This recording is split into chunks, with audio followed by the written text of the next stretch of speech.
Hello, Xers and interwebers. Welcome to Naive in the 90s, the podcast. I'm your host, Emily. I was a 70s baby, an 80s kid, and a 90s troublemaker. On today's episode, my special guests, Anne and Amy, will be joining me to talk about one of our best high school friends and how 29 years later, she is still with us in spirit and how losing her impacted us from the 90s to now. I just want to say real quick before this episode gets started, the group call audio this time around is so much better. But there are still a couple minor audio drops, like a word or two here or there. It just goes quiet for a split second. But the vast majority of it is actually really good. A huge improvement. So, yay! Also, in the very beginning before the call, I wasn't sure how to start the episode, so I looked to statistics, which I then decided not to really use at that very moment of recording, and you can tell that I'm reading them over and trying to decide what to say at the same time, and it leads to just some useless babble, so just ignore that part. I apologize up front for that, but overall, I really think this episode came together wonderfully. So let's get back to it. Thanks. Today we're going to do 2 readings instead of the normal just 1 reading from my book, Naive in the 90s. And that's because both of these are super relevant to our topic today. So thank you for sticking with me, and let's get into it.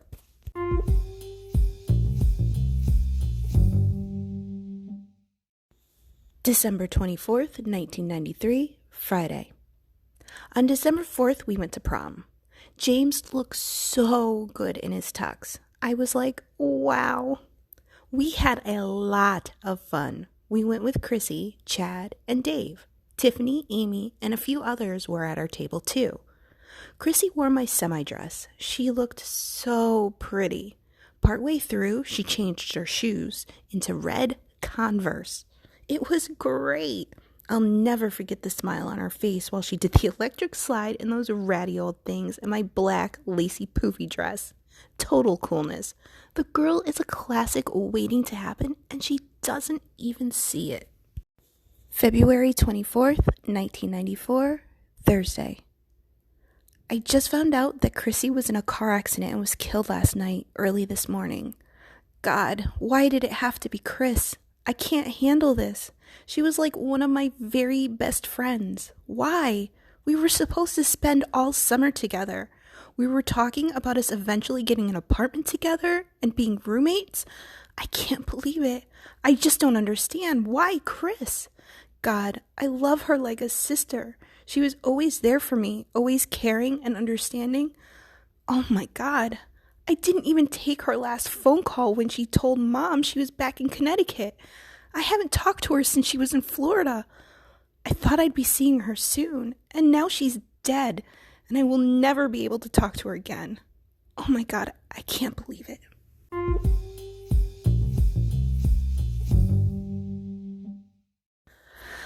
Okay, so I didn't know how to start or where to start. So in preparation for this episode, I looked into the fatal crash rates for 1994 and the latest available, which is 2020.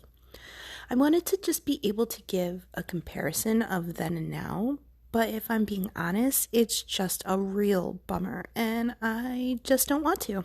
So I'm going to put the links for the information in the description. But what you need to know is that from the mid-70s until 2008, the death rates in auto accidents were quite high. And this is all according to the IISH.org.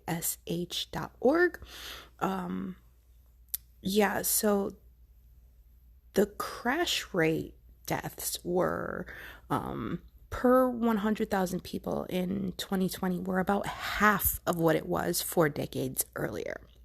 Unfortunately, in 2020 overall, per capita deaths increased 6% compared with 2019, and that 6% is the largest increase since 1975. We are regressing when it comes to driving. I think partially due to the pandemic, actually, because when we were all in lockdown, the roads, especially the highways, became a whole new ballgame.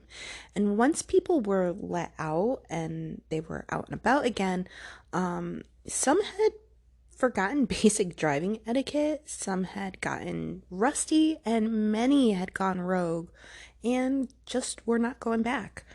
But I'm going on a tangent here. Yeah, driving has gotten worse recently, but in the overall scheme of things, it is still safer than it was back in the 70s, 80s, and 90s. And those numbers, they do reflect the same in teen auto fatalities. The number is about half as many now as back then in the 70s, the 80s, and 90s, which is great. I think cars have gotten safer overall, so thank goodness. However, according to the CDC, fatal car crashes are the leading cause of death for US teens. And those 16 to 19 are at almost 3 times higher rate to die in a car accident. Why? It comes down to a few factors: inexperience, night and weekend driving, being under the influence of drugs and or alcohol, not using seatbelts, speeding, and of course, distracted driving. Put those phones down, people. My God. There is nothing so important on that screen that you should be looking and interacting with it instead of keeping focus on the road, those around you, and your control of a multi-ton speeding death trap. Just for real. I want you all safe. Anyways, there I go, off on another tangent. I'm sorry. But yeah, driving. I will be honest, I'm a little biased about driving, as you can tell. So, this deep-seated anxiety I have, about driving is because at 17, we lost one of our closest friends. And when I say we, I mean this just giant group of friends from high school. But we lost one of our friends, Chris, at 17 in a car accident, which turned my world inside out. But then about a year and a half or so later, we lost another friend who was actually mentioned in my book, Curb, in a car accident right in front of where yet another one of my friends from the book, Rose, lived. It was horrible. But because of these very close to home car accident deaths, I was and am still a little weary of driving. So much so, I do drive and I do get in the car with no problem.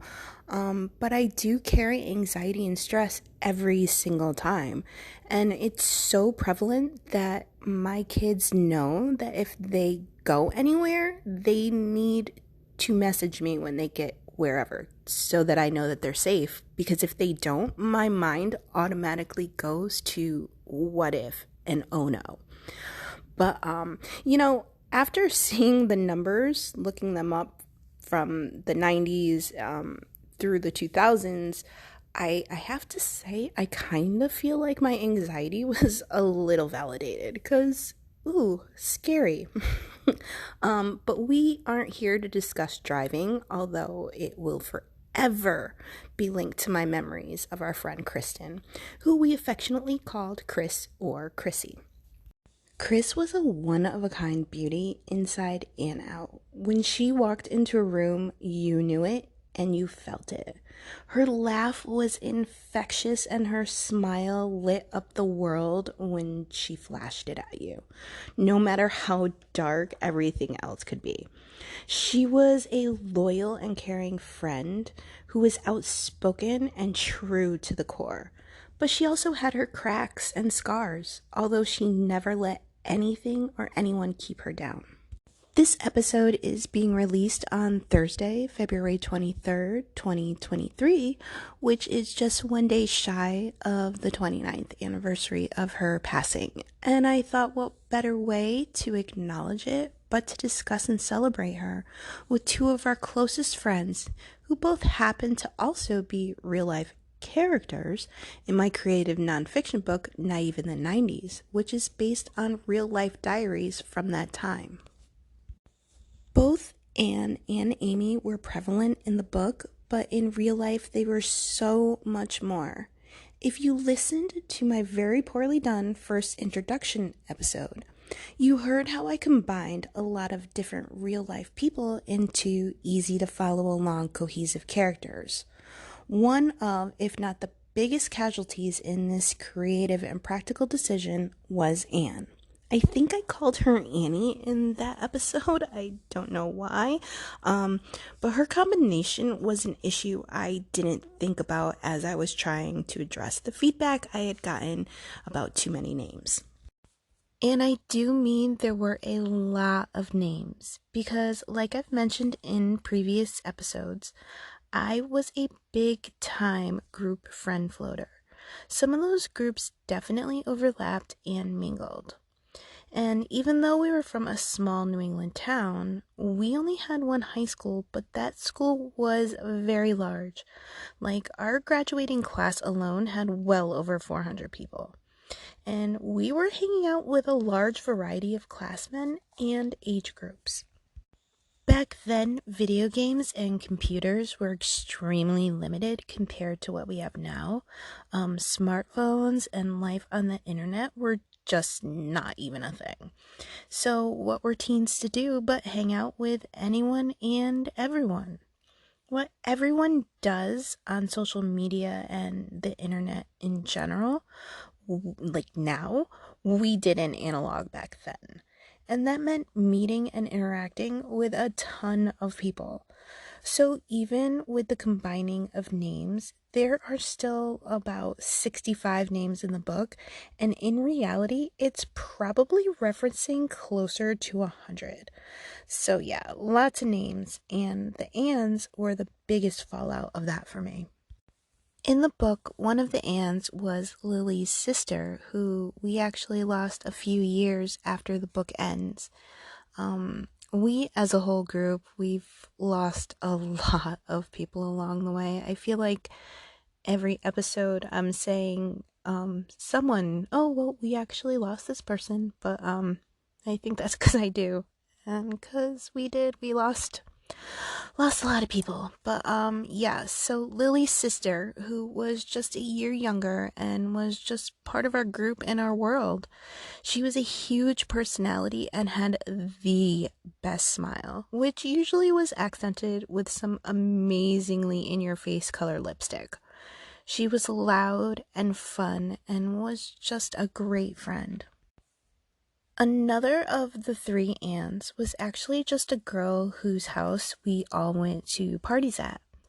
The girl herself wasn't really significant, but the parties and the memories and the bonding that happened at them deserved a place of honor in my mind, and that's why I chose her to also be an Ann. Finally, but absolutely not lastly, one of the closest friends both Amy and I had, not just then, meaning the span of the book, which I think is May 1992 to March-ish 1995. But yeah, through the rest of 95, 96, and 97, Anne and I were specifically very close due to boyfriends and the circles that we were very much running crazy with. She and Amy had been best friends since that time of the book and continued to be, even though Amy moved out of town in high school. I think she moved in senior year. I'm not 100% positive on that, but I think it was senior year. And then ultimately, Amy moved out of state. And although they stayed in contact, the time that Anne and I were running with that crazy crowd, Amy and I had lost touch, and eventually Anne and I did as well. I don't remember exactly why. In either case, it could have been literally a number of reasons. Um, but honestly, I don't have any recollections. Thankfully, and I know a lot of people don't feel this way, but I feel thankfully through the Facebook rush in the 2000s, we all reconnected and it's just been awesome. Because even if we had lost touch due to the whirlwinds of life and time, we are now back to being regulars in each other's lives. And even if it's only on a screen and through messages, I am so, so very grateful for that. So, just to wrap up the whole and name combo thing, let me just add this last part. One of the reasons I combined who I did was because of, and this may sound a little weird, but I don't know how else to articulate it. Um, but it was because there was so much overlap of the two main ands, whether it be at the same event, at a party, at school, or wherever. In general, if there was a large group or something going on, or even if it was just lunch or whatever, if Lily and or Amy were around, either or both of the two Anns were also usually there.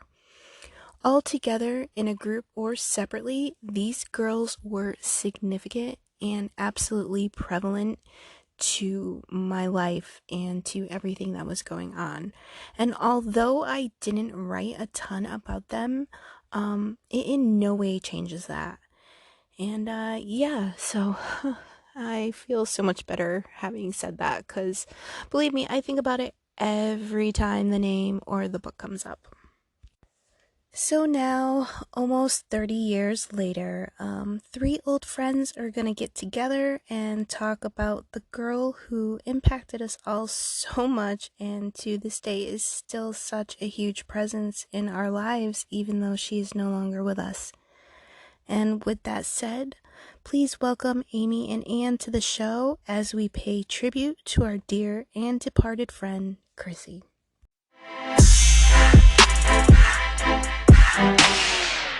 I'd like to welcome Anne and Amy to the show. Hi, guys. Hello. Hi. How's everyone doing today? We're good. It's Friday. Happy it's Friday. Yep. Friday's always a plus. Living life, loving life, doing well. Awesome.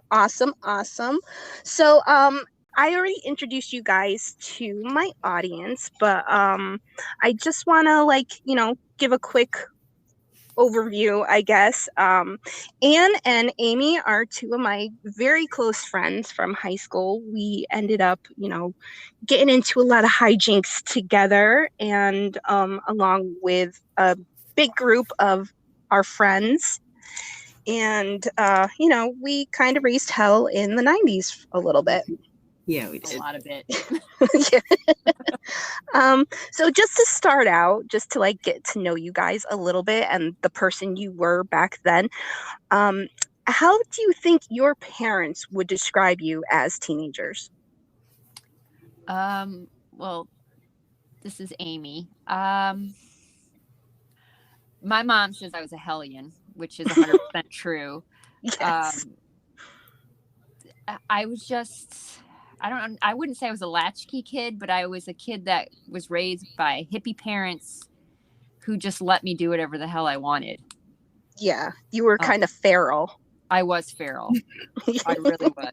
And I'm surprised I'm alive. I think my parents would say that I made some stupid ass decisions growing up, but I ended up in a good place, so it all worked out. It really did. Yeah, I think my parents kind of describe me. Hi, this is Anne. I think my parents kind of describe me as kind of a calm, low-key kid. I think they don't really understand the depth of what happened. I was very, very good at deceiving my parents. So they thought you were like the sweet girl. My parents may have a different image of me than what I end up telling them sometimes. My mother doesn't believe that I did these things. And I'm like, well, all right, we're going with that. because I did, I promise. I think, I was one of the kids that all the parents kind of liked because I fell in line pretty easily. And then when we would leave the house, all bets were off. Yeah. None of the parents liked me growing up. All my Oh no. you can't. Their parents were like, you can't hang out with her. She's not a good influence. I unfortunately, I have to say my parents did say that about you. I would love to right now be like, oh no, that's not true, but it is actually true with my parents, at least. They don't, and like for no reason whatsoever either. I kind of felt like maybe they saw that we were having fun. They were like, no fun. Right. But I've never even met your parents. yeah, no, they just the idea of you and like, if you and your mom would come and pick me up, you were in the car with like James and Dave, they were like, oh no, that girl is trouble. So, and I don't know why. I don't either, really. I think Blame. Yeah. I think he was just the one that we gravitated to for certain things. And I think my mom was the same way for many different reasons, but because I was safe with her. So I think that was a threat to parents. Yeah. So, oh, you know what? I think that's true too, because I wanted to be around Amy. Like Amy opened up a whole new world for me because I met her on the second day of high school, actually. Yes. So like from then I don't know, I was like enamored with you, so I'm the same way with you. no I was like, I feel so weird admitting it, but like you. I just isn't that weird? Like, I don't know, I just thought like you were just, I don't know, just amazing, and just like I just want to be your friend. I just wanted to be you and be your friend. I was the most awkward doofus kind of person on the planet. Oh God, no, you weren't. I feel like you were so like put together and cool, or at least that's how you presented. Like you just like, I don't know. I don't know where that came from. Neither of you understand how even I saw you. The whole just confidence, Really? like the whole, like, I don't know, the whole aspect of like you were comfortable in your skin, it seemed like to me, and I never was. Yes. And so it made me feel, I don't know, that's what I mean. I was more drawn to you guys in that way. Yeah. Anne was my like, soulmate. Like the I only want to wear time my girls in a tank top and not look like a Oompa Loompa. That's not it. Perfect. Miss Emily. Oh, no. Yeah. The only time I felt safe and like just in the right spot was when I was around Anne and you. Yeah. Like that's the only time, like the anxiety stopped. I felt like I could breathe. Yes. No, and same. I wasn't being judged. Yeah. Yeah, no, absolutely. It was high school, and the friendships at that time, it meant everything. Yes. We all had everything. Something really special. And I think it is due to the era that we grew up in. Yeah. We kind of only had ourselves. Our parents were really doing their own thing. And because they had to, both my parents worked, and, they had a lot of stressors and things that happen in their life. And I think they did the best they could trying to figure out how to handle it themselves, and not getting us involved, and in turn not getting us involved sort of ostracized us to our friends. Yeah. Oh yeah, absolutely. And I feel like we ended up being each other's support system because we weren't getting it the way that we needed it, and like we kept so much away from our parents that when we were together it was just easy to be ourselves and to let things just be true to what it was. I don't think I would have survived school without you guys. I don't know. Same. Yeah, life in general without you guys. Yeah, no, same. 100%. My, like, being mid 40s here, still to this day, like our era of time in high school is still some of my best and favorite memories, and it's all because of the friendships. It has nothing to do with like what was going on in the world or in school. It was 100% you guys. Like I think back to that time, and there's not a space where you guys aren't. Yeah, So, same. Yep. it's like, so that's, we're definitely the fabric that wove Yeah. us all together. And, Yes, over it the was, years, it was like the losing 5 of touch us. until Yep. social media, it was just, my heart would ache sometimes, for people Yes. that I just didn't know. And, we would go to a fair or something and see each other here and there in town. But then Yep. that would be it. You're like, Yeah. keep in touch, and then Well, yeah, life. especially because it would be fleeting. Like, you would be So with many people things you want or to like say to people. somebody, and everybody's right there. You're like, okay, I Yeah. love you so much. Yeah. Yeah. Yeah. Yeah. Yep. Yeah. Absolutely. No, I really promise I love you. Yeah. No. Same. There was Don't leave never. without really feeling that. You Yeah. guys No. were lucky Absolutely. you had that, because I Yeah. moved away my Yeah. You senior moved year. away. So And Oh yeah.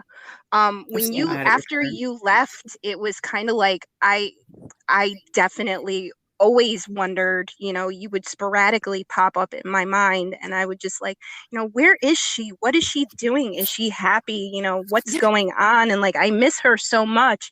And, once Facebook got popular and we all slowly, started popping on, I cannot tell you how happy it made me. And like, The just, joy of seeing your name, I was like, yep.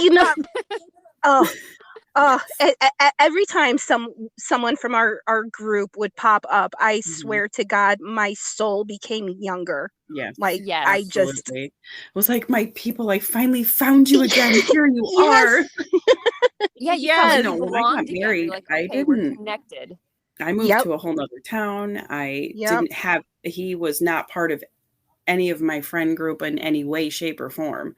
So I Yeah. had Me no too. connection after my married life to my Yeah. past. And so, when I ran into Big G there, it was awesome. It Yeah. really brought things full circle for me, because I was able to see him and the other dudes that come along with him, and it really, like, I just saw the whole pack Yeah. not Yeah. long ago, and they were kind of all standing around me, and I was like a little kid, like giddy. I was like, I didn't know which one to hug first and how hard, and I was just like, oh my God, you're all really here in front of Yeah. me.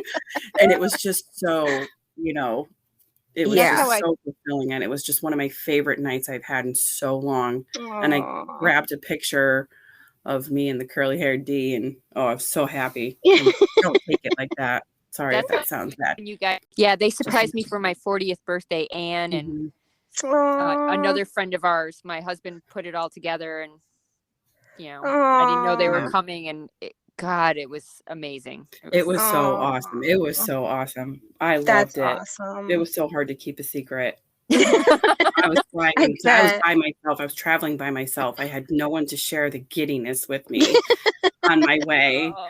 And I was just like, squee the whole time. It I was just could amazing. not It really wait. was I could amazing. not wait. Oh, yeah, we're gonna have to figure out some way for us all to have a reunion Yeah, absolutely. sometime I think, soon. I'm willing to travel. That's for sure. Yeah. Yep. We're gonna have to make that happen. But so, all right, so we're here to talk about our friend Chris, who unfortunately passed away when we were 16 and 17. We were in between that. She was 17 at the time, due to a very bad car accident one night. It was very late. I think it was like 2:00 in the morning. So I just want to start out with the happy stuff first. How would you describe Chris? Oh my gosh, just fireworks. That's all I think of when I think of her. Just explosions of energy and that smile. Yeah. Oh, that smile with the dimple. Yep. Yes. I can see it perfectly in my head right now. I see, the smile that I see the most is, you guys remember when she cut her hair short? Yeah. And like she just showed up at my locker that morning and like tapped me on the shoulder, and I turned around and here's this like electric like mauve purple lipstick just smiling huge with those dimples showing and this short ass hair and this like little rat tail braid. The rat. Like she was just like so glowing and just like the happiest. I mean, honestly, the happiest I've seen her was her just showing that hair off. She did glow, didn't she? She really, there's like, something she really about did. her. There was just a light. She was that, too bright talk to about contain. being like drawn to somebody. You know what I mean? Just anybody. She was friends with just everybody. It didn't matter. There was no click with her. Nope. And she would collect people too, the broken and the weary along the way. I remember in lunch one year, it was right before she left for her tour. And I believe, let's see, I think you were at that table, and she had collected some little like freshman boy who was sitting by himself and like just like brought him over to our weird ass table with us weird ass girls, where she was talking about stripping and why you should use baby wipes instead of toilet paper. And I just remember this poor boy just sitting there, like just awestruck, looking at, these junior girls that are talking about these things. And she was demonstrating on her tongue. Yes, I remember that. Yeah. You know, to this day, my dad still talks about her and he's still upset that he didn't let her move in. Because there was one point he asked if she could live with us, and I asked my parents, and my dad just didn't feel comfortable with what she was doing. He was just nervous because he knew how impressionable I was, and he was just nervous about it. But to this day, he still regrets it. He's like, we should have just let her moved in. Things would have been different. And about that, yeah. Don't I? It makes me sad that he holds that because I mean, we don't know, and she very well, because she was coming home from the club that night, so she could have been doing that and just heading to your house, you know what I mean, like home to you. So I mean, that makes me sad that he feels like that. Yeah, she touched a lot of people's lives. She really did. I'm going to bring up another lunch incident because it's another one that like really like it makes me laugh all the time to myself.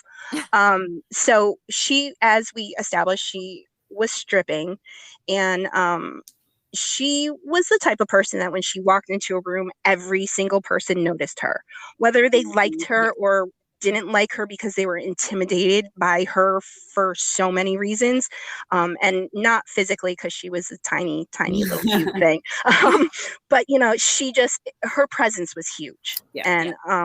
So along with people that have these huge presence, bullies and haters come out of the woodwork always. And I remember this one time, people were talking about her and they were like, oh, I think that girl's a stripper. Oh, what girl over there? Look at that girl. She's a stripper. And it was just, a bunch of, preppy girls. Yes. And I just remember her, and she was in these green corduroys that were tied with a rope, and then had and then she had, this huge baggy green and white, flannel that belonged to one of our friends that was much larger than her.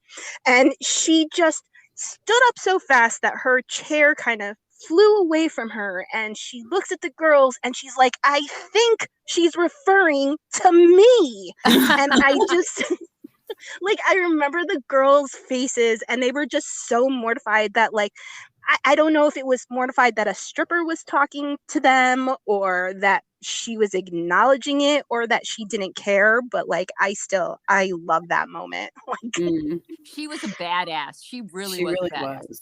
I can just remember there was a good memory I have. She used to live right down the street from me. And I was walking to her house, and another high school friend of ours kind of lived in between us. And so I would kind of collect her on the way, and then we would end up at we would end up at Chris's house, and then we would collect her, and then we would kind of turn around and start walking the other way. And there was one day my mom was like, I can see the three of you walking down the street and you look like the Mod Squad. You got, ripped jeans, you got concert tees, flannels. And she's like, you guys all look homeless. Why don't you dress like girls? And I'm like, Mom, ew.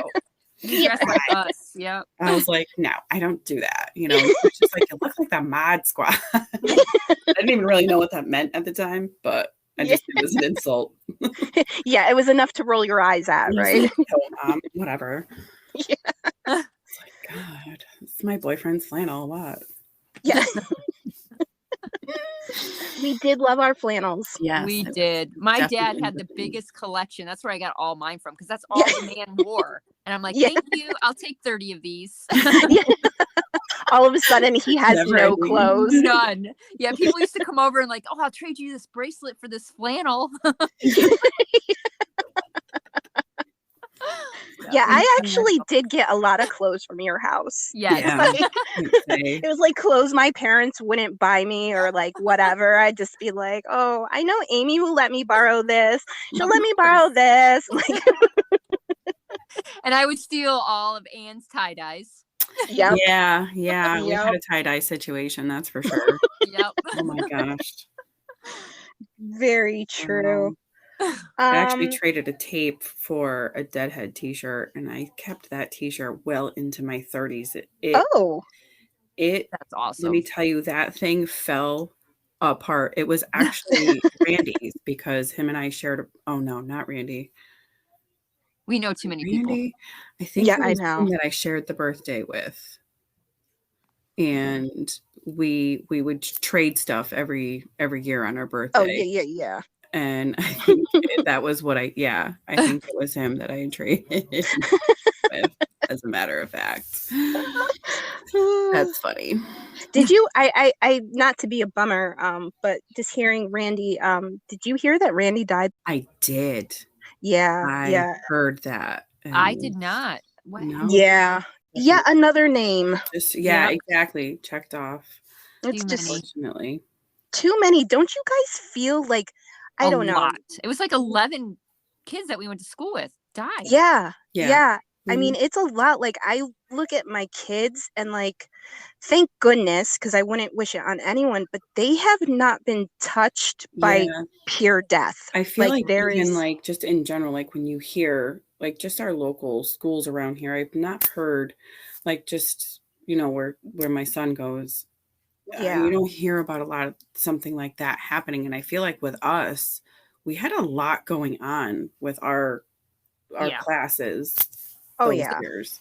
There was a lot of drugs going on too, though. Yeah, for sure. There was like 4 or 5 car accidents starting, I think, with the motorcycle accident at Oak Hill.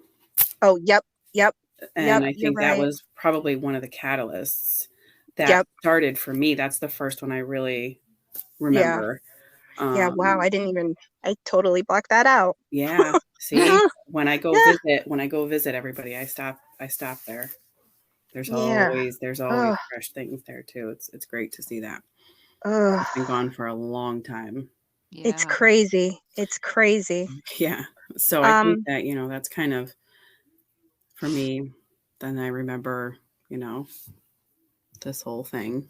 Yeah. This was losing Chris was surreal.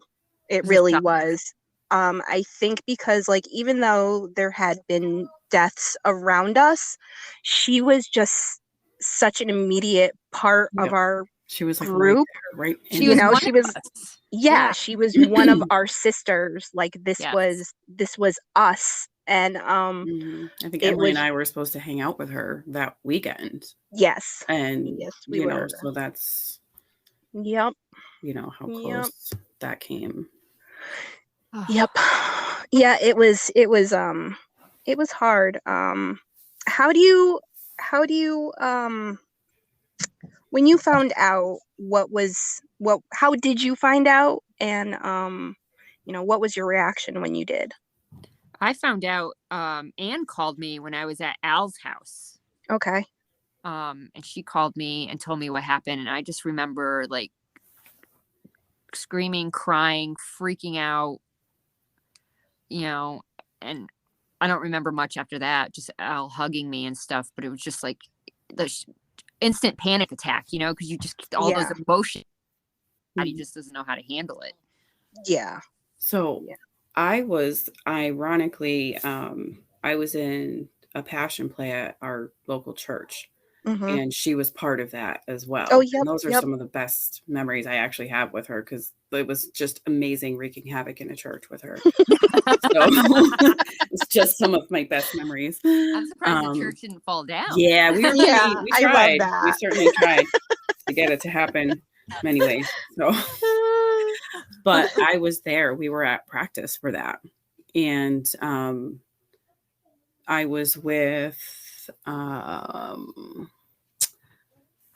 one of our other good friends. I don't know that you have her on here, but I was with her, and I want to say one of our parents came up to us, my father, and asked me if I knew her. Oh no. And my face went white because he was upset. And I said, why? And that was definitely an echoey hallway to scream like I did, and the entire church stopped practice. I thought it's something something happened to me. And then and then I called Amy, and that was just, it was a whirlwind after that, I think, of trying to find our group and get together and come together after that wasn't supposed to happen. That was no, it wasn't. I know, like, we've talked about how strict my parents were. I had very limited phone access back then. They wouldn't let me on it, or if they did, I'd get attitude for being on it. So I was very selective about who I took phone calls and what time I took phone calls. And I remember that particular night, I got out of the shower and I come downstairs and I go to say goodnight to them. And my mom says, well, Dean called. And the first reaction I had was I got mad. I was like, why is he calling? He knows he can't call. I'll get in trouble. And her face was just like, it was weird. It was just weird. And I'm like, and she's like, no, it's fine, because I was about to protest that he called. And she's like, he wanted you to know that Chris was in an accident. And I audibly gasped air in and was about to say, oh my God, is she okay? Where is she? Thinking, hospital. Right. And she was like, she didn't make it. And I just looked at her wide-eyed, turned around, and ran to my room, where I then broke down because it was horrendous. And then I think everyone can agree the next day at school was one of the hardest moments ever. I don't even didn't want to go, and it was, I knew I wanted to, but I didn't. But I needed to be around everybody, but I didn't want to function because, you just don't want to. I don't even remember that day. The next day. Probably blocked it out because it was horrible. Because I remember, every time we turn a corner and see one of our friends or someone, the crying would just start. I remember getting to school that morning and I'm an ugly crier. Same here, girl. Very badly. Everything turns red and swells instantly. So I remember getting off the bus, and at the time I had been dating James for about a year, and literally the first thing he did was laugh and point at me and be like, oh, you look so chink-eyed. So let's not even talk about the racial slur and really? Me being half Vietnamese and whatever, that's a whole thing in itself. But just the fact that he knew one of our friends had died and that was his first response. It wasn't, he never gave me a comforting hug or like anything. He didn't even go to the funeral or the wake. You guys know, I went to both of them with you. So yes, like, it surprised me for sure. Yeah, it's that was actually the beginning of the end for us, because I was like, oh, this guy sucks. Bye. But like I remember just like going down those halls and everything was just different. It was just, even though she had been out of school to be on tour, it was still like, it was darker there already, and like people were crying, and like then there were the people that weren't even her friends that were talking like they were her friends, or acting like they were upset about losing her. And like that girl, one of those girls, and this sticks in my head, and I still cannot stand her, and I see her every once in a while, and like it still makes me so angry that girl that was like, oh, she's a stripper, look over there, she's a stripper, she was crying and acting like she was so upset about it. And I'm like, someone did to punch her in the face. Like you didn't like her. Like not only did you not know her, but like you blatantly tried to make her life worse while she was here. Right. And it was horrible. That day though, I will say my parents, who normally were very strict and didn't let me out on school days very often, they did let me go to Amy's house with Anne. Like the next couple days, I think it was, they kind of just let me be with you guys. They really did. I feel like it was because I was ready to like fight your parents. I was ready to like, go ahead, take this girl from me right now. I dare you. Yeah. Protective of you when it came to your parents. They would make us so mad. Yeah, they were something. But like I can be at least thankful that they understood that they couldn't keep me in. I don't actually remember asking them permission to go with you guys or to like hang out as much as we did those next few days, and then through her service and everything. I think it was just kind of one of those things like, I'm going to do this. Like, you cannot stop me. Please don't make me throw a temper tantrum. This can be good or this can be bad. Just pick your battle, because I'm all geared up and ready to go. It's gonna happen. Because I mean, like honestly, at that point, our worlds had been rocked, and I think the view of life had been rocked. Like all of a sudden it was like we didn't have endless time, and the time to be cautious, which it kind of sounds weird because like, oh, she died in an accident, you should be more cautious. But really it made me personally, I was like, the time to be cautious is over, because we can be taken at any time. So how do you think that losing someone so young and so close to you, how do you think it affected you then and through life? I think it just made me be a little bit more cautious, believe it or not. Right. I think I was on a trajectory in life, and I think that changed it for the better for me. Well, that's good. I mean, because I don't think we mentioned, it was a car accident in winter. There were weather conditions, but and I don't know the official whatever, but I know everyone around at that time had said that cocaine was involved, or at least a vial or something was at that time. So it was like, like 2:00 in the morning, slippery, icy conditions, and possible cocaine involvement. So to make you more cautious after that, I could totally understand that. Yeah. And I was hanging out with people that weren't the best, in situations where I had a guy friend came and picked me up one night, and we went riding around on a windy road, and he stops and pulls over and does a line of coke, and then gets back behind the wheel and drives. So it's situations like that I didn't want to be in anymore. It kind of opened my eyes to things. Yeah, I think for sure. I think for me, it was a little bit different, because I had already, for those of you that obviously don't know or whatever, I had cancer when I was younger, and I had been losing people that I was close with from my life already, unfortunately. So death touched me differently. It was more of, I couldn't fathom the world without her in it. Like I didn't know Right.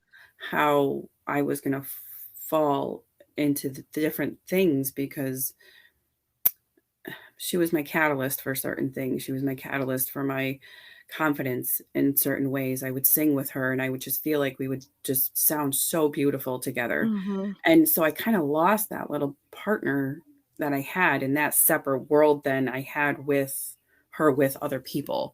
So those Right. were places that I felt empty with her loss more than her death. I think affected me. It was, of course, obviously tragic and sad in her family. But for me, that's how I compartmentalized it back then, was just how am I going to get through these certain stages of my day that I had with her that I don't, and I'm never going to have now. The option is completely taken from me. Right. So, yeah, I was going to sing with her again at some point, but now the option's taken from me. So what do I do with that? So, those were the kinds of things I think I kind of dealt with then. And unfortunately, I think through the years between then and now, I think we've all dealt with high school friends being lost to us. Oh yeah. And, things like that. Some that we, especially Emily and I hung out with on a very daily basis for a very long time. And losing him really, brought me back to losing her, really, because I connect them. Yeah, actually same. Same. Same. Yeah. What do you wish that people knew about Kriss? I wish people knew that how amazing and big her heart was and how outgoing and stuff she was, how broken she was on the inside. Yes. She didn't put that out there for people to see unless you really knew her. Yep. But she was just struggling, and I wish more people knew, and she had that love that she needed. Yeah. Mm-hmm. Yeah. No, I agree. Yeah. No, I agree with all of that. I think like I said, it was just those tiny moments that you have with her that you wish you could share with other people, because she put up such a hard exterior sometimes for people. Yeah. That's how they took her. And then you would see these little pieces of her come through and it would just make it all make sense. She just wanted to be loved. She really, really wanted to be loved. Yep. That is 100% true. Yeah.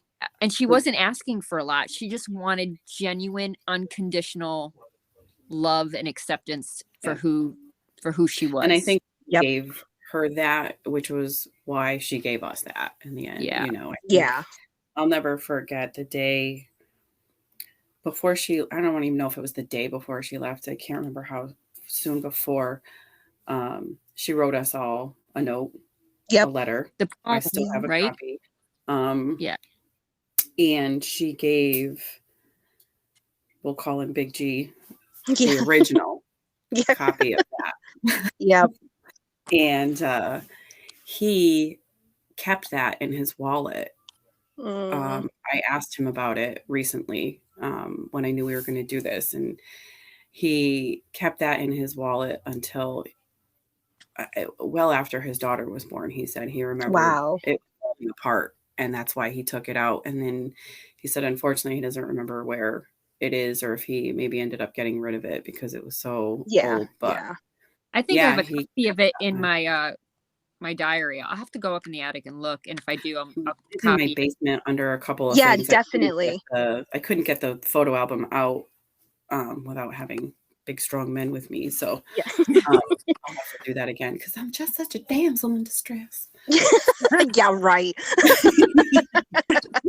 No, any other jokes? But yeah, so that was and I just remember when they exchanged it, when she said, here, this is for you, you keep this. And just the exchange between the two of them, you could just tell he just loved her so much, and just not in any kind of romanticized way. Just he loved her so much, and they hugged for so long. And that is one of my favorite memories of just watching that whole transaction. Yeah. Oh, yeah, she was something special. And I feel like she just made everyone feel special. You Yeah. know? Yeah. Like, That's the way she had about her. And I love that. yeah. Yeah. So if she was still around, where do you think she'd be now? Like, where in life, and like, what do you think she'd be doing? She'd be a soccer.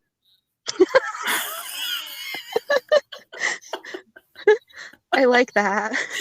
I think that, I think if she was willing to live the life she led at the age that we were, Mhm. I almost can't even fathom. I feel like she would be on stage, or if it was now, she would be like An first person on influencer. TikTok, you know what I Yes. mean, or something. She would be that person. She's the rapping granny that's on there, like, who's twerking. Alexa, that one. Like, that is who I think that's what I would see for her, Oh, for that's sure. funny. Yes. She would be a soccer mom by day, TikTok star by night. Yeah, totally. She would just, yeah. And I like to think that she would have found someone that really understood her and got her. Absolutely. Absolutely. She was headed that way. Yeah. I know she was headed that way at the time, which was sad that it didn't, work out. Yeah. But yeah. So what do you think she would think of your life now, where you guys are? She'd totally be yelling at me. Oh yeah. Totally be yelling at me. Might not have even let me do what I did. So she was here. She might have been the one to actually sit on me. Yeah. I think she'd be happy. Yeah. I think she would, because she knew how badly I just wanted to find my soulmate, the person that I connected with, who got me no matter what. And she knew that. She knew that's what I was looking for. So You definitely found that. Yeah. Yeah. Yeah. What do you think? Okay, how about what do you think she would think of everything going on in the world right now? I think she would kind of roll her eyes at it. I think she would really not. She was never one to me to worry about that kind of stuff. That's what she was to me. She didn't really worry. She didn't sweat the small stuff.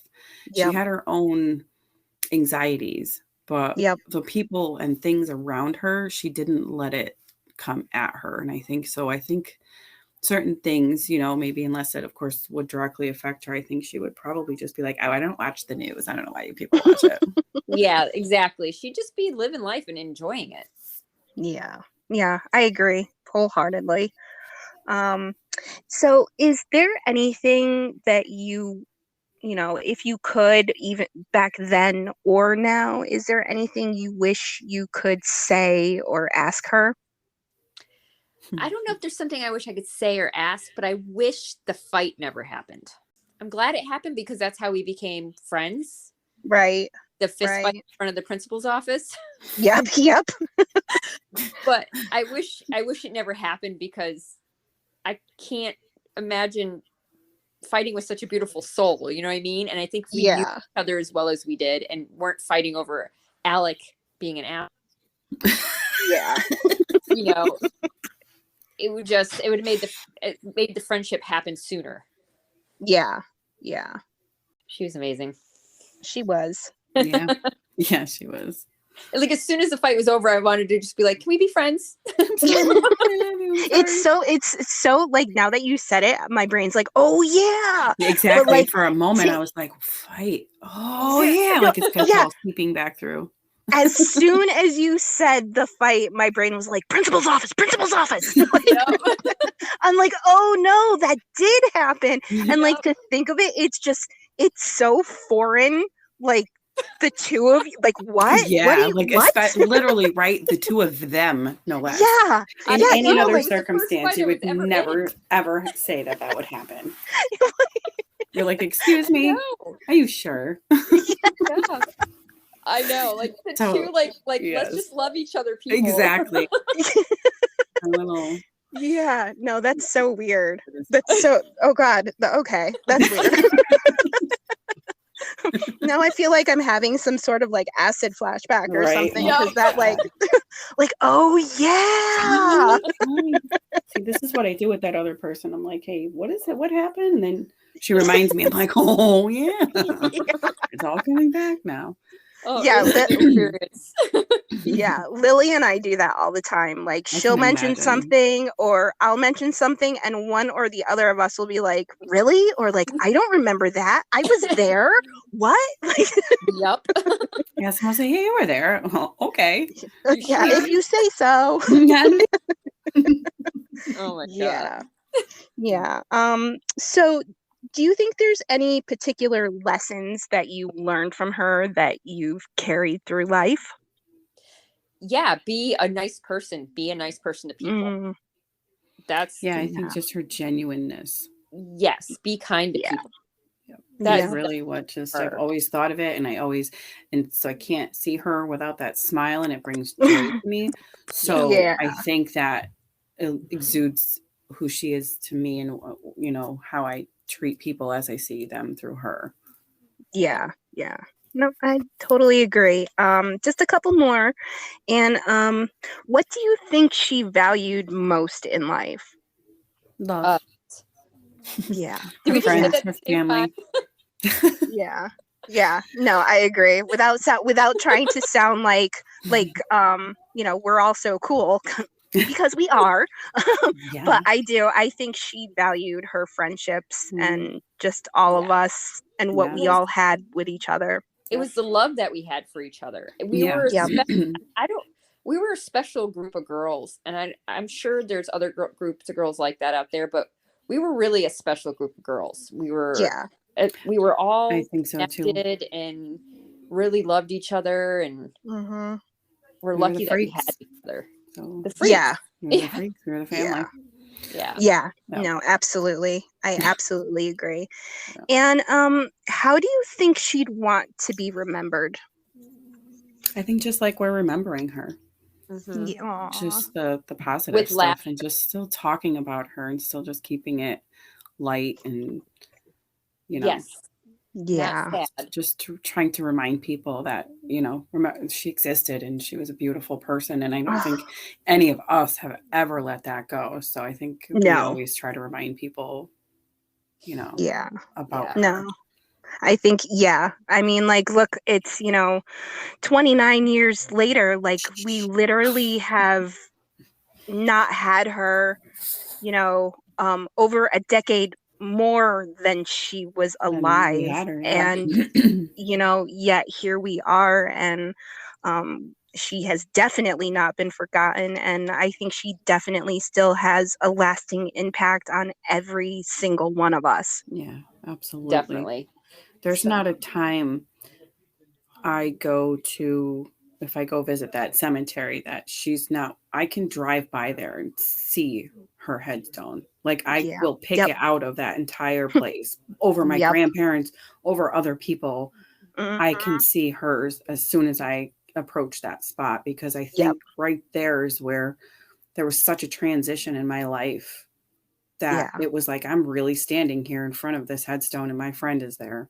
And that got me for a long time. And then when one of my grandparents was buried feet from her, I almost couldn't concentrate because I wanted to go sit at her her gravesite and just really with her and just chill, like so I make it a point to go to the graveyard, and I visit her almost first and foremost. And then I kind of branch out, and I unfortunately get to visit several other people, but everyone else that's in there. Yeah, there was one day I went, and this, I think, Emily, I think I told you about it, because it was such an emotionally poignant thing that happened. I was there visiting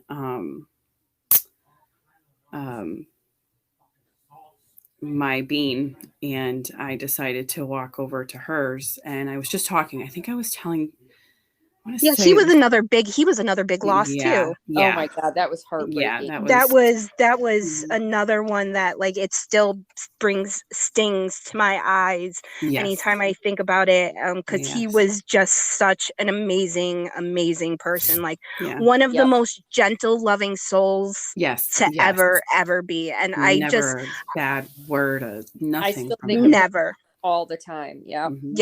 Yep, same. And I get some solace in the fact that I think that they're together. Oh yeah, I think so too. And it's ironic that they're very close together at the cemetery as well. So I went there to talk to him about something. I do that sometimes. And I went over to hers and I was touching her stone and I was talking to her and I was facing the road and I realized it got really quiet and there was none of the birds were there. They were out. You could see them way across the street in the other field. You could see them flying around. And I mean, it was quiet. No cars were driving by. It was weird. And so I'm staring and I'm watching them fly back towards the cemetery. And I'm standing there and I'm realizing they're flying directly at me. Oh. And I stood there and in the midst of all of these birds that were just on the wire flew away and came back and surrounded me. Yeah. And I must have looked, there was a person visiting somebody and they must have been like, what witchcraft is this? You're like, my friend is visiting. I'm like, thank you. Pardon me, I'm having a conversation here. But it was just the most like, I'll just never, I felt like I got a hug. Yeah. I felt like I got a hug from my friend and it was so beautiful. And I just stood there just in awe. Like, I cannot believe that really just happened to me. And I will fight somebody that was her. And I absolutely will say that's her. And it was so awesome. Oh yeah, for sure. Awesome. No doubt. I think we all spent a lot of time in that cemetery with her, just over the years. I know I've in high school and then like even after as a young parent, I would just go down there and just sit there. I went there and told him and her I was pregnant. Oh, did you? Yep. Oh, I miss them so much. Yeah, that was a big thing for me because it wasn't supposed to happen, and so I just felt the need to tell somebody that cared. And they were there. They were there. Yeah. So, but yeah, that's my best memory of like even visiting. It was just so awesome. Yeah. It was hard. It was hard. It was, it's really nice to have a place that we can at least go. Well, Amy, you can't go because you're a million miles away. But yeah, I know after she died, I would walk there. Sometimes I would walk to her mom's house. I'm not going to call there a few times. Yeah. I'm not going to call it her parents' house because we all know the last name debacle and stepfather thing. So I refuse. It still makes me angry that name is on that stone. And just makes me so mad. But I used to walk by her house just to kind of feel like I was near her.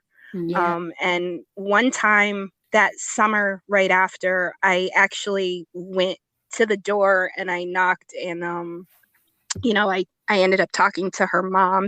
I feel bad now thinking about it. It was raining and it's like, here's this wet 17-year-old girl at her door just crying, like, I just miss her so much. And she had me come in and I saw her little brother and he was just playing and she let me like go sit in her room and just like we talked about her and just like it was really nice, but it was really hard too. I hope that gave her some perspective on about how much she was, that we are willing to, because I think you and I went there together again at one point and talked to her too. Just because we couldn't stay away. So I hope, she realized at that point. Yeah. How much she truly Yeah. was loved. I think it did. Long procession of people. Yeah, no, I know. After that, like, I had gone with you. I went by myself that one time. I went with you again, and I think I went another time by myself, and it was just like, by the third time, she kind of was expecting me sometimes, like, just to like come up that driveway and just like appear at her door. Like, she handled it great though, and I will say, it definitely made a difference. Like, just to see her little, her littlest brother, not her other brother, which, sadly, not saying any names, but her brother right after her, I tried to stay in contact with him back then. Too, actually, because he was very close in age with us, and I did too. And I actually found him on Facebook a while later. Yes. And then and then it was bad. It was we lost touch after it happened, because he kind of it really, as much as it messed all of us up, it really messed him up, because they already had a bunch of stuff going on at home with the parents, and he had a bunch of stuff going on himself, and so when she was gone, he kind of just disappeared, made himself disappear from everyone else. And then when the whole Facebook rush happened and we all became friends with him again, I was like, cool, and me too. I'm he was nice. All right, here we go. No, and he was a little strange, but at the same time, I'm like, he's kind of a townie now, and townies are all kind of weird. Right. He was kind of a little strange back then too, so whatever. Yeah, exactly. And then there was just all the stuff that came up about him hitting on not of age people. So that, unfortunately, I ended up having to block him. Well, yeah, because I got just I had to too. It got to be too much. Yeah, because I mean, I unfriended him at first, and I was just, please don't be disgusting, and like, just leave me alone. I don't want to be associated with any of this. And he like just kept trying to refriend me. So I was like, I understand, because it is a connection, and he knew how much all of us loved her, and I feel like we were a connection to her for him. But at the same time, there's just certain things you just can't, as much as you have want in your to. life. But okay, so just a few more questions. These are going to be a little bit more about you guys in particular, and like, just back in the day fun type things. Okay. So how do you think friendships have changed over the decades? Well, you don't call people and talk for hours anymore. And unless you're doing this podcast. Unless you're doing a podcast. And you don't talk to your friends in 20 years. It's great. I know. And you know what else I miss? I miss getting in a car and listening to good music and just driving around to nowhere and just having fun. Yeah, that was definitely one of the res ride situations. Yes, I was just going to say res rides too. Yeah, that doesn't happen anymore. No. And it's sad. It really is. I think definitely,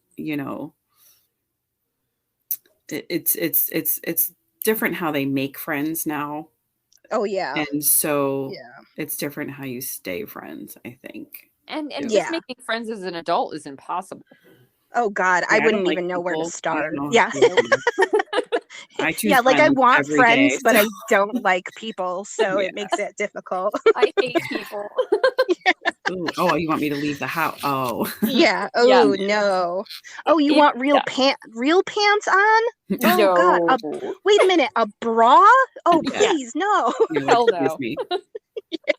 Hell no. For me. It's funny. Get up and dress up for work every day, and I hate my life every morning. I have to look pretty. I'm like, oh, it's impossible. You're like, I have to look like a person. Oh God. So I didn't wear makeup one day, and I have a new person working with me. Mm-hmm. And the best thing he ever said to me was like, "Are you okay?" And I'm like, "You look really pale today." You're like, "I hate you." I'm like, yeah. And I was like, "What is he talking about?" And I went in the bathroom, like, "Oh yeah, I didn't put makeup on." What a jerk. My little family, my little triangle, Three Musketeers. We'll go out and do something, and then okay, that was enough peopling for today, and we all just can't get home fast enough. Yeah, Yeah. pretty much. Yeah, Chase is Yeah. definitely a chip off the old block for me. Yeah. Yeah. Same here. We are a home full of introverts. Even, Dave, who definitely was not an introvert back in the day, he loves home. You brought him from the outside. Like, yeah. So, okay. What else? Let's see. If you could go back and give your 16 or 17-year-old self some advice, what would it be? Mine would be wait until you're 19. You'll meet him when you're 19. Because I was trying to find love so bad, and it just take a deep breath, have fun with your girlfriends, don't worry about boys. You'll meet him when you're 19. Oh, that's good. I have to say, oh God, what would I say to her? I would probably say, I'd have to tell her she's better than she thinks she is. Yes, you are. I never saw myself as that leader or that confident person. I didn't really feel like I had like much to offer. I wasn't artistic, and just things that which is crazy. Like my brain said I couldn't do. Yeah. And I think I would definitely give her more confidence and tell her that being quiet really is not the way to go through life. Yeah. No, I agree. I definitely look back now and feel like I can somewhere pinpoint in that actual time frame where I drew into myself and didn't really let the real me out for way too many years. So right.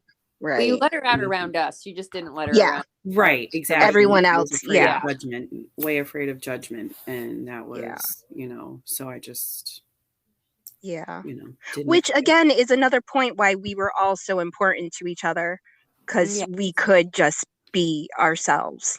100%. Saying to my ex-husband, I miss people that know me, because I didn't have anybody, like I said, even from my immediate past. I had gotten into a fight with my roommate. I wasn't talking to her.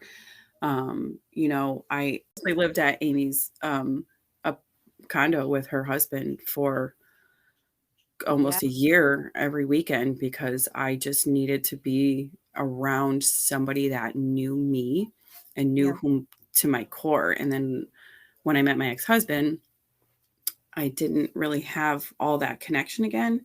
And so it bothered me. And I kept saying to him, he's like, I don't know what that means. And I'm like, you don't know me really. You don't know, your friends don't know me. And ironically, I ran into the old roommate that I had gotten into a fight with. I ran into her at my cousin's house, and it was very awkward. Because she was pregnant, and all I wanted to be in life was pregnant. So not only was I still holding on to like this little weird grudge, I was like, oh, and she's pregnant. Oh, so this is great. Great. This is just great. So I went on, I got pregnant, I ran into her again, and now we haven't stopped talking. So I feel like finding that one person again that knew me, I held on to that. Yeah. Right. Because it was somebody I could reach back to in my life and say, okay, you know who I'm talking about when I say this name. Right. It's the weirdest thing to talk to somebody in your life, and you're talking about your past, and they're looking at you like, well, that's cool. And you're like, no, but really, if you knew this person. You had to live it. So it's so hard. Like, I think that especially with you, Emily, you got that whole package, because he knows what you're talking about. You know what I mean? Like what's up. We literally grew up together. Yeah. Literally, like he's been involved in everying from, from 15 grade on. Yeah. It was, it's weird sometimes. I'm like, oh my God. But I definitely wouldn't trade it, because what we have, that shared past and experiences is just, it's definitely priceless. But at the same time, I kind of like, Anne, you get to go like have first, you know what I mean? Yeah. Yeah. And like that's something special too. It is. Like, you know. Yeah, there's definitely something to be said for having both worlds, Yeah. for sure. But it's interesting how you reach back to your past when you're left to sort of sit by yourself and think. And you're like, who can I talk to that is going to know what the heck I'm talking about right now? Yeah. Well, us. Always call us. Yes. Always. So it's an interesting thing when you grow up. So I can't imagine what it is for, especially you, Amy, living in a whole nother state right now. Oh yeah. It's that's definitely the weird having been gone. You've really been gone for a so really long time. Really for so long. Yeah, we've been has it been 17 years? Has been long, yeah. That's a long time. Yeah, it's a long time to be, away from me. I know. I really do hate it. Just commonality, just someplace to go and look and see. You're missing your people when you have dreams about them, and in your dreams, all you're doing is hugging them and crying. You miss them so much. I've been having those dreams a lot lately. Yes, I've had those too, and then it's like really embarrassing when you wake up and you're crying, and you're like, it's just because I was hugging my friend. Yep. Like, I promise. I just like. Okay. I said, my husband, I had a dream about so and so, and all I did was smile. Yeah. Well, someday we're gonna have to have a big reunion. Yes, definitely. And actually do that in real life, because I'm there. My soda. I would love to hug you guys. I know. I will drive there this summer. Let's hug this summer. You just drive up here. We just have a big, huge group hug. Oh, that would be awesome. Yeah, it would. Yeah. We're gonna have to plan when because Esther is out in Arizona now. Yeah. So we're gonna have to plan to have like all of you out of the staters come back in. Yes. So, okay, so just a couple more, and then we're all done. So, let's see.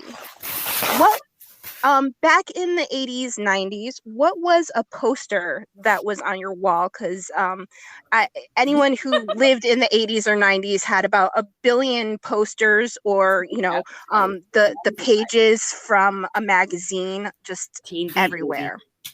Yeah. Well, I had the New Kids on the Block, Debbie Gibson, and Tiffany. Oh, hey, they were all amazing at their time.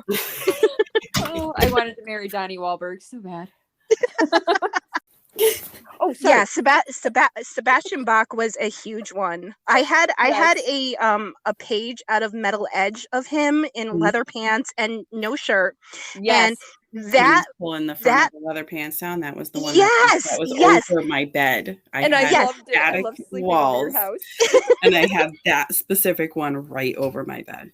Yes, that one traveled with me from junior high to high school in all my lockers.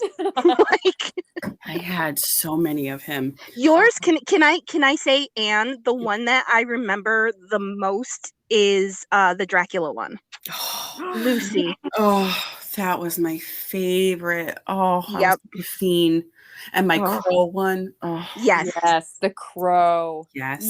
Oh. I remember when me and Esther and I went to see the crow, and then she just wanted to have her boyfriend paint his face when she got home. That's awesome. Oh, that's hilarious. That she's still now she's on dating apps looking for guys who will put on face paint. I think she said in our episode that she was just looking for someone with hair. So yeah, well, it's a thing these days, ladies. It's a thing. I must say, being in the pool, there's piss. Oh no, there's lots of piss. Some you chunks don't realize too. how old you are until you start dating, and you realize that everybody's old. That right. So then, I don't know what the problem is lately, but I've been getting all kinds of requests on Instagram. Oh no, that's why. Right? Well, yeah, I mean, it is because you're hot, but no, but it's not like I advertise. I don't know what happened from a year ago to now. I don't know. So you know what? You're just giving off that vibe that the like, algorithms you are know. like, this girl needs a little pick me up. So then I get these like messages, and I don't. It's whatever. I'm like, hi, how are you? Well, good. How are you? You single? Yeah. Whatever. Oh, how old are you? I'm like, how old do you think I am? 22, 30. I'm like, fuck. That's how old I am. Yep, that's it. You're like, yes, I am. Yes. Is whatever You're so smart. age. And then I look at their profiles and their pictures. I'm like, that is younger than my stepson. And Yeah, gross. no. Oh no. And No. so never mind. Bye. But Yeah. I still got Oh it. boy. But good to know. Hey, you have options. Yes. That's it. Yes. I got propositioned to be a sugar baby Oh. over this app, like no strings attached. Just here you go. I'm like, he's like, yeah, you just gotta look pretty, go to the salon, go shopping. I'm like, yeah, I don't do those things. I am the wrong sugar baby. Yeah. You want me to Just pay say my yes. electric bill and show you, baby? I got you. Is that hot? You like that? Yeah. That's what you're getting out of me. I had shopping. one very older gentleman offer that on Instagram too, and he was just like, you don't have to do anything, I don't even need pictures. He's like, just give me friendly conversation. Yeah, and just like be available to me. Yeah, and I just work like money's cool and all, and like conversation's cool, I guess, but really it just kind of made me sad because like is this guy, he's like really like he's paying. I was like, I asked him, I said, what makes you do this? He's, my wife died and I have no one to. Yes, all of these guys I talk to, that's why I think they're all full of shit. All of them that I talk to, all of their wives have died. Oh yeah, in childbirth or whatever. I'm like, yeah. Girls not all of your wives died all around the world for me. They're just trying they're just trying to get sympathy boob pics. Yeah, exactly. Yes. They're like, oh, they think that what's gonna happen is they're gonna tell us that they're sad, and we're gonna be like, oh, you poor man, do you want to see a boob because you're sad? Because we know boobs make every guy happy. Yeah, well, I mean, it is true. But very easily pleased. So yeah, so I'm just like, it's just so, I don't even know. It's the weirdest thing lately that is happening, I feel like. And I was like, all this time in my younger years, like nobody ever did that. And it's not like on certain websites, obviously, and some of them I posted I was married. I mean, but some of them not. And just for some reason lately, it's just I get flooded with these requests, and I'm like, little boys, go sit down. We'll eat you alive. Like, you can't handle this. You can't handle You sound a lot like Lily. Yeah. See? Homegirl and I need to get together again. Yeah. Oh no. Dangerous. If you do, you guys can go out. I'll be your wingman. There you and go. I'll just I will just be amused the whole night. We'll get a good seat and some alcohol. Yes. Yeah. That would definitely be a good idea. Yeah. I can babysit you guys. This would be one of those reasons to not take the cell phone out and start recording. Yeah. I'd be like, look at this video, you guys. Look what you did last night. Be like, oh no, I don't know who that is. That's not me. I don't know what you're talking about. Oh, that would be fun. Okay, almost done. I promise. Okay. All right. So, what is your favorite 80s, 90s movie? The Lost Boys. I hold on. Yeah. God, I literally watched it 2 days ago. I'm such a dork. So obviously Lost Boys, but I like the movie Legend. I knew it. I knew both of your answers. and Labyrinth too. Yes, I knew that one too. Well, I was gonna say my husband bought me the book for Christmas last year. Oh no Labyrinth. way! Yes. Oh, it's awesome. The one that it's got all the artwork and stuff, right? Yes. Yeah, awesome. Love it. He knows you well. He does very well. So cool. So cool. Okay, what about a favorite 80s or 90s song? That's hard for me. I couldn't even fathom. Yeah. It's hard Music- because there's so I was many just good listening ones. to Nirvana. So and I'm many. like, oh my God, I just remember I loved it so much. All the Well, albums. that Yeah. album like changed my life. That album. Then I Oh, yeah. download every album. I can't even tell you guys. I could drive to California and back and not change my playlist to something else. Yeah. Oh, yeah. The entire amount of music I have is Oh, yeah. insane. Same, And so, 'cause same. I think of a band and I download all the albums from that time. I'm like, Yep. oh my God, Soundgarden. How do I not have Soundgarden on here? I'm like, oh Yeah. yeah. Oh my God, this band, that band. I'm like, how do I not? So then I go from, Dua Lipa to Slayer Yeah. to Soundgarden to The Doors. I'm like, my Yeah. playlist is awesome. And then there's Yeah. Miss Elliott getting thrown in there. I'm like, word. Yeah. Oh, I same, mean- same. It's I mean- just his playlist because he's discovering music now and Yes. he's really Oh, getting yeah. into it, and he's got the best taste in music. I don't even, when he's in the car, I don't even put my phone on. Yep, I'm like, mine put your too. phone on. Oh, that's he will say to awesome. me, Mom, can I put my music on? I'm like, heck yeah. Hell We just went and yes. saw one of his favorite bands is Amon Amarth. Mhm. Okay. And they were playing either in New York or Boston around us. And he's never been to New York. So I wanted to take him to the city. It was December 1st. They came with Carcass and Oh. Obituary. Oh, Now, those two bands God. have been around, for a hot minute. yeah. Yes. Killed it. Like day one. You didn't. Wow. They never skipped a beat. Never. That's skipped awesome. A beat. They That were is amazing. so awesome. So he was so into it, and him discovering Amon Amarth really got him into this other metal genres that he's into, because he liked the song. It goes row, row, and you could tell when he's working out that he's listening to it because he started Yeah. to the rhythm of it. I'm like, oh my God.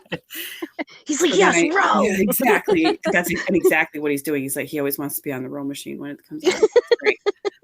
But that really opened his eyes, and now he's playing guitar, and I got Enter Sandman coming from his room, and I got Smoke on the Water, and I got all the classics. And I love that. I love I the fact love that it. I hear this guitar. I immediately talked to Big G. I'm like, bro, my world right now. And he was like, that's awesome. I bought a guitar from him. I was like, it was just a really surreal moment to hear.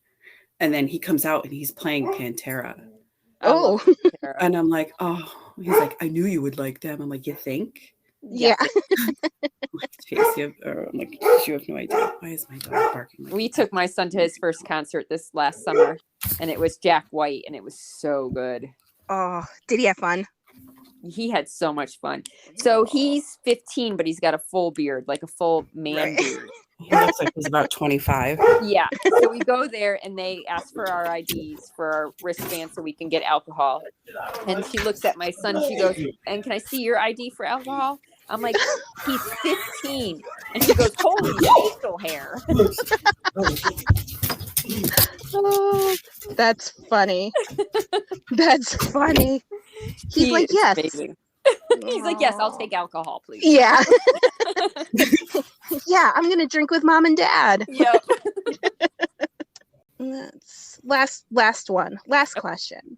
If you could be remembered, since we are talking about, someone that we're remembering, what would you be remembered for? What would you want to be remembered for?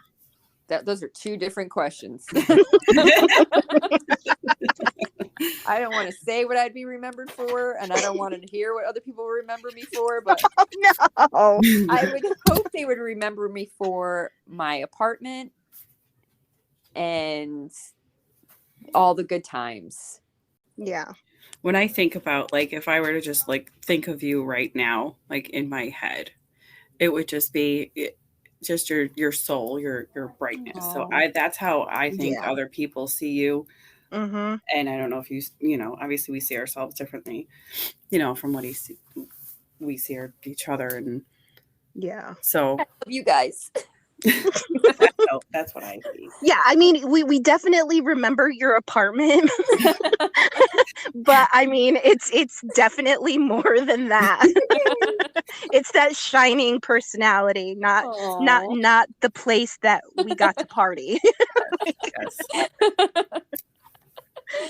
I don't know. I think for me, I would just want if anyone wanted to remember me, I would just want them to remember me as being just a genuine soul. I never, ever set out to hurt anybody in life. And I never tried, I was always the one sticking up for the bully and stuff. So I would hope that, I think people would, not sticking up for the bullied, I should say. No, I knew what you meant. You know what I mean? But You were my I just safe think, haven. I feel like, I want people to, I want people to think of me like that. And I think people do. My whole life, Yeah. so I do, because I do. one. I think of either of you, I think of just, genuine people who love their friends and love their family and will do anything to support and stand by those they love. Like, that's just who both of you are. Oh, that's how you guys are too. And I was a big wimp. I'll be the first to admit it. In high school, I didn't want to fight anybody, but let me tell you, if someone messed with either of you guys, and Anna knows this, I would draw blood down. And of course, I feel the same, but that's okay. Yeah, no, I feel the same too. Because like then and now, it's like anytime I hear anything, and I'm like, who do I have to beat up? And like here I am, 5'2". Yeah, like every day I'm like, I'll come at you. I'll come at you from behind my desk on the phone with the police. I'll come at you, sure. Yeah. Be like, listen, you may be able to break me, but I'm gonna take you down with me. So. Exactly, you're losing an eye on the way out. There will be blood. Yeah. Yep, exactly. Yeah, I never got mad when someone or came at me or picked on me. Like, I just let it roll off my back. But if someone did that to my friends, it's like, fuck no. Yeah. Oh, yeah. Yeah. No. Yeah. Super personal, because clearly whoever that person is, they don't see how amazing the friend is. Right. Yes. Yeah. Yep, I agree. I'm so happy to have talked to you guys today. Me too. Seriously, thank you so much. Is there anything you think I missed or I should have asked or you want to bring up about Kriss or anything? I think you covered all the stuff. I think we covered it. I think we could probably sit here and talk for hours about all of this stuff. Just because it's such I don't want to say happy time in our life, but it was such a poignant, important time that I think that whole year really shaped all of us in so many different ways. I think we could fill several podcasts. It feels like a between me and you and all of us and Esther and Lily. I think we could really fill some time. Yeah, I agree. We are definitely going to have to do this again. Maybe as happy as a topic it is to talk about Kriss, bringing up her passing is never fun, because she did definitely leave a hole, I think, in life for all of us. She really did. I don't think I can't imagine. I can't remember a time for years, decades, that there wasn't literally a day that she didn't go through my mind in some way. And especially when Bean died, that was a huge, it just brought everything back, like that whole thing, because I had realized so much time had passed even then that she was gone. Yeah. So for sure, that I feel like that's why we go there. That's why we sit here in this time. When I say my little prayers, which obviously everybody knows I'm not a religious person at all, but when I say my little prayers to watch over my family, there's a group of people that I ask to watch over them, and she is definitely one of them. Mm-hmm. Yes. Same here. Anytime. Yeah. There was one time we were going to one of our favorite hangout places, and I was hiking there alone, and I got really scared because I lost the path. And literally I was praying to her. I'm like, please, Kriss, get me out of here. Please just keep me on the right path. And I somehow walked down onto that road, like out of the middle of the woods, like I emerged. And I was like, I know where I am. And I ran home. She's like, I got you. I was like, thank you so much. Thank you so much.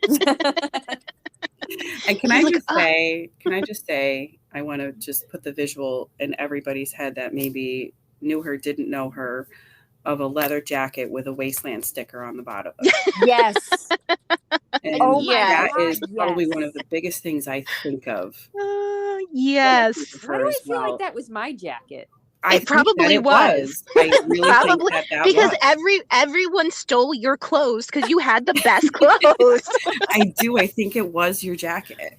I think Yeah. it was too. Yeah, me too. Oh my God. Yeah, so I that's just one of those things. And I know during the accident, it had gotten removed from her. It was cut from her, and because a friend of ours was there, Mm-hmm. it was saved, and it was buried with her, and that gave me so much peace that she had that jacket. Yeah. And so I thanked him so much for that, for thinking of that for us all. Yeah. So okay guys, I think that's it. I think thank you so much for taking the time and having the patience to work through the whole technical thing. Yes. You guys sound awesome though, so thank you. Yeah, and thank you for doing this. This is so much fun. I was so excited. I've been talking about it like everybody knows what I'm doing right now. Everybody, because I was been so excited. I'm like, not only do I get to talk to my girl that I have not physically heard in so long, like three of us talking. I was like, I don't know how long this is going to be, but it's going to be long. Time. and it was definitely a good time, and we definitely have some talking on here. Yes. So we're gonna have to do it again. In any combination of any of us on any topic that you guys want to talk about. I'm always here. I always want to talk to you, and I love you so much. Same here. I love you guys too so much. I'm gonna have some crazy dreams tonight. I know, right? We're just gonna all find ourselves in some distorted dream high school. Right. Yep. Just hugging each other. Running up to each other and be like, hello. I love you so much. Yeah. Well, then I will look forward to seeing you in my dreams tonight, girls. Yes. And and if I don't see you there, I will see you online. Because woo. Yeah. And and okay, so I'm gonna go and let you guys go, and I love you both. Thank you again. We'll talk soon.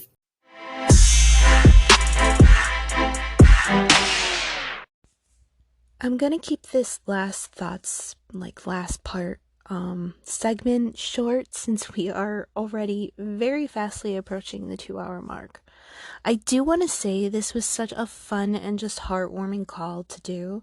Not only did we get to talk about a beautiful soul who impacted so many in the brief time she was with us, but like she had brought us together so many times back in high school, she did it again here. Although Anne and I did stay in contact for a few years after high school, and we have seen each other here and there over the years at concerts, fairs, and stuff like that, this is the first time really being able to truly talk for real with her. And this is definitely the first time for Amy and I to physically talk since we were 17. Yes, we thankfully have social media now, which does allow not only us, but many of our old and longtime friends to reconnect, and for some, really get to re-know each other as adults in the lives we live now. But it also allows for daily and frequent interaction and connection to keep those friendships alive and fresh. But nothing beats old school phone calls. And for us Xers, phone calls were not just popular for us kids, but a way of life. If we could not get out of the house, it was how we got in touch with anyone out of our homes, how we made plans, gossiped about the day or the dramas of school. It was how we talked about who we liked, who we didn't like, what music, books, TV shows, or movies we were into. It was everything. And to be able to share what felt like an old school total phone call with the three of us was just amazing and exactly what my heart needed. I just realized everyone under 40 has no idea what I meant when I said total phone. Yeah, so it gave us for the first time what is now super basic phone stuff like call waiting, three-way calling, that kind of stuff.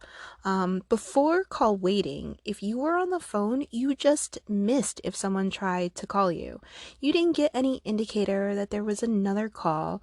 You just missed it, and hopefully whoever called back.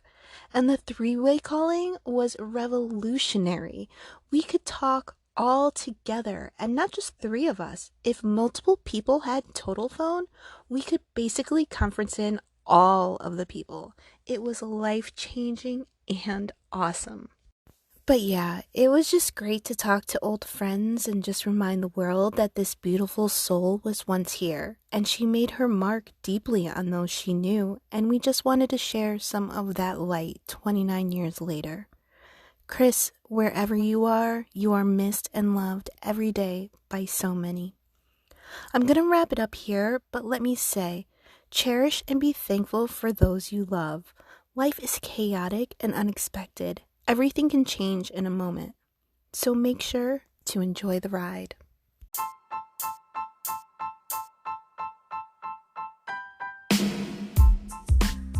I want to thank my two very special guests, Amy and Anne, for coming on the show and for sharing today. I love you both so much.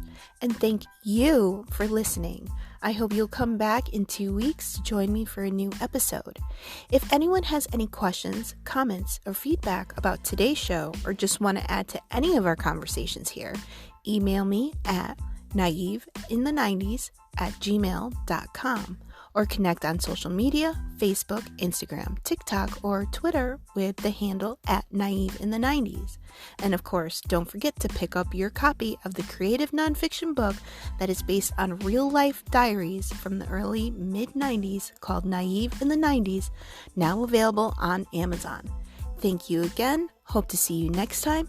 Peace and love, my dudes.